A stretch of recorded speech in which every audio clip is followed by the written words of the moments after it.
নমস্কার, সবাই কেমন আছেন? আমি সুস্মিতা। আমার একটি নতুন ব্লগে আপনাদের স্বাগত জানাই। আজকে হবে দুধ পুলি। এখানে নেওয়া হচ্ছে 3 প্যাকেট দুধ। আপনারা দুধের কোয়ান্টিটি বাড়িয়ে কমিয়ে নিতে পারেন। এখন একদম শীতের শেষ সময়, সেজন্য একবার এবছরের লাস্টই এই পিঠেটা হবে।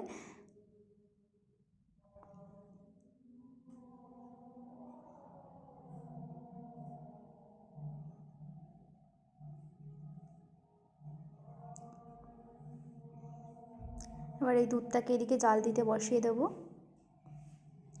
আর এদিকে মা কুড়াচ্ছে নারকেল। নারকেলের জায়গায় আপনারা সন্দেশ দিয়েও বানাতে পারেন, কিন্তু নারকেলটা দিলে বেশি সুন্দর খেতে আসবে। বা নারকেল আর সন্দেশ একসাথেও মিক্সড করে করতে পারেন, ওটাও ভালো লাগে। এখানে সন্দেশ আমরা দেইনি, শুধু নারকেলই হচ্ছে।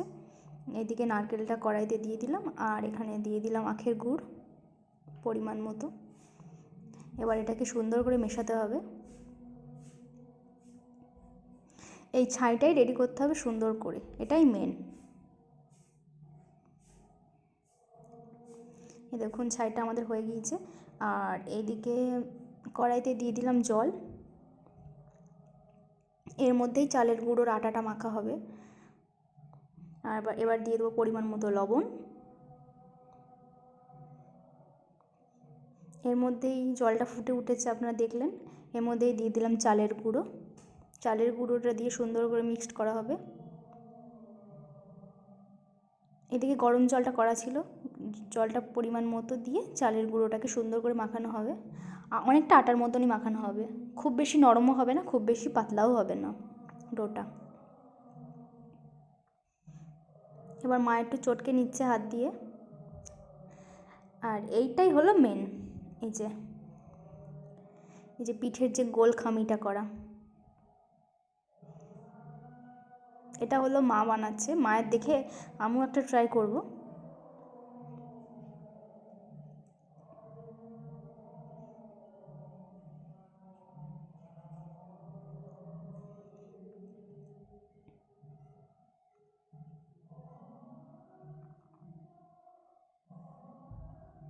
কি সুন্দর মুড়ি দিচ্ছে মুখটা। এই মুখ মোড়ানোটাকে কিন্তু সুন্দর করে মোড়াতে হবে, না হলে কিন্তু খুলে যাবে। এই দেখুন কি সুন্দর। এবার মায়ের দেখে আমি ওটা ট্রাই করলাম। আপনারাই বলবেন কেমন হয়েছে আমারটা। মায়ের মতো অত সুন্দর হয়নি, তাও চেষ্টা করেছি। এটা আমার ফার্স্ট টাইম পিঠে বানানো।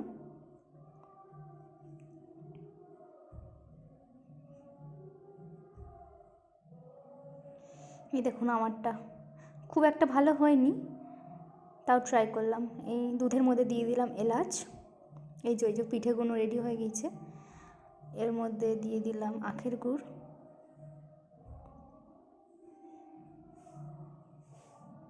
গুড়টাকে দিয়ে সুন্দর করে দুধটাকে হলো জাল দিতে হবে, আর সমান তালে নাড়তে হবে।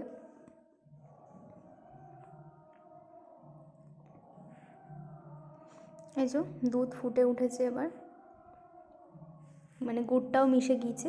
দেখছেন দুধের কালারটা কেমন রেড এসছে হালকা। এবার এই দুধের মধ্যেই দিয়ে দিলাম পুলিগুলো।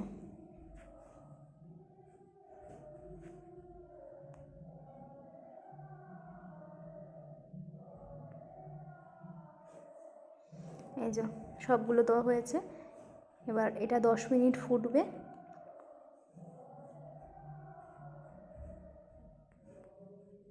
এই দেখুন দেখতে কত সুন্দর হয়েছে। এই যে আমাদের পিঠে